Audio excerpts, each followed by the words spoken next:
Hello प्यारे साथियों, नमस्कार। कैसे हैं आप सभी? उम्मीद है कि बढ़िया होंगे, मस्त होंगे, ज़बरदस्त होंगे।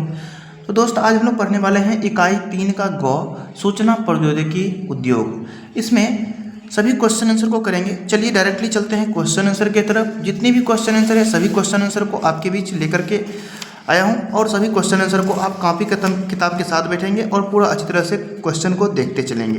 तो चलिए, पहला क्वेश्चन क्या कह रहा है देख लेते हैं। पहला क्वेश्चन में लिखा हुआ है कि सूचना प्रौद्योगिकी के अंतर्गत शामिल नहीं है, तो इसमें कहेंगे अंतर्राष्ट्रीय पत्र जो है वह शामिल नहीं है।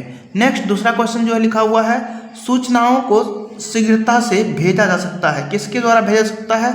तो कहेंगे ईमेल के द्वारा, इंटरनेट के द्वारा और ब्रॉडबैंड के द्वारा उपयोग सभी। इसमें हो जाएगा ईमेल के द्वारा जो है शीघ्रता से भेजा जाता है, जल्दी से भेजा जाता है। इंटरनेट से नहीं भेजा जाता है बल्कि ईमेल से भेजा जाता है। इंटरनेट साधन है भेजवाने का। भारत का सिलिकॉन वैली है, किसे कहा जाता है? तो कहेंगे बेंगलोर को कहा जाता है।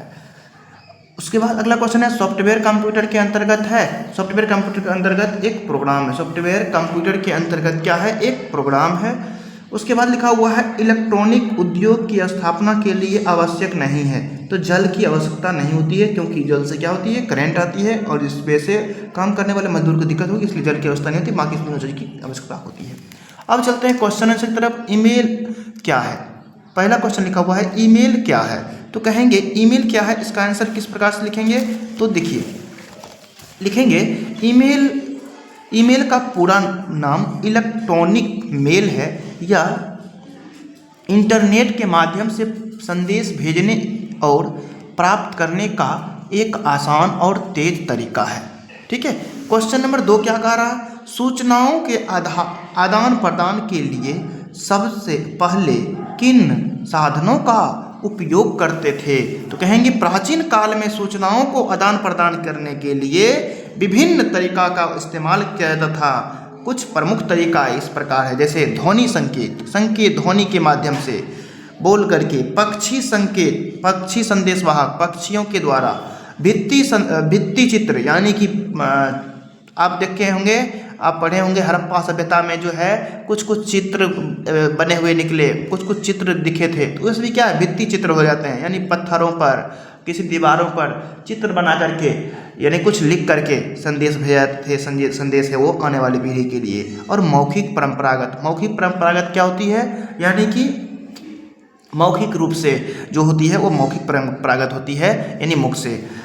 जैसे मान लीजिए कि कोई भी चीज़ बोला गया, अब उसे पीढ़ी दर पीढ़ी उसी चीज़ को बोला जाता है, तो वो क्या हो गया? मौखिक परंपरागत हो जाती है।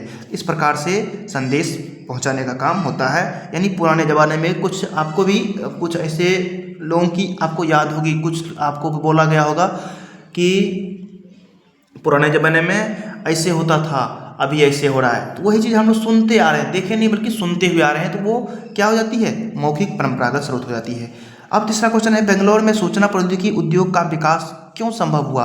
बेंगलोर में सूचना प्रौद्योगिकी उद्योग का विकास शिक्षित और कुशल जनशक्ति की उपलब्धता और सुविधाजनक जलवायु के कारण संभव हुआ है। अब चलते हैं क्वेश्चन नंबर 4 की तरफ। क्वेश्चन नंबर 4 क्या कह रहा है? तो कहेंगे क्वेश्चन नंबर 4 लिखा हुआ है, सॉफ्टवेयर पार्क। यहाँ देखते हैं, सॉफ्टवेयर पार्क वाले शहरों के नाम लिखिए। तो क्या कहेंगे? सॉफ्टवेयर पार्क वाले शहरों के नाम निम्नलिखित हैं। कौन कौन सा है? तो कहेंगे बेंगलोर है, मुंबई है, दिल्ली है, गुरुग्राम है, नोएडा है तथा हैदराबाद है। और भी नाम है, लेकिन कुछ नाम आपको जो आसान नाम था वो नाम आपके लिए लाया हूँ। नेक्स्ट अगला क्वेश्चन लिखा हुआ है, सूचना प्रौद्योगिकी ने जीवन शैली में क्या बदलाव लाए हैं? कहेंगे संचार और जानकारी प्राप्ति तेज और आसान हो गई है। यानी संचार और जानकारी प्राप्ति तेज और आसान हो गई है। Internet, email, social media, OTT platform से घर बैठे ही दुनिया भर की सूचनाएं उपलब्ध होती है। जैसे आप अभी पढ़ रहे हैं, तो यानी कि मैं अभी वीडियो बना रहा हूँ, आप ये वीडियो को कल परसों 1 साल 2 साल के अंदर आप कभी भी देखेंगे, तो आप किस माध्यम से देख रहे हैं? इंटरनेट के माध्यम से देख रहे हैं, यानी सोशल मीडिया के माध्यम से देख रहे हैं। ओके, चलिए, उम्मीद है कि वीडियो अच्छा लगा होगा। बस एक लाइक चाहिए आपसे और कुछ नहीं चाहिए, गुरु दक्षिणा के रूप में एक लाइक जरूर कर दें। थैंक यू, धन्यवाद।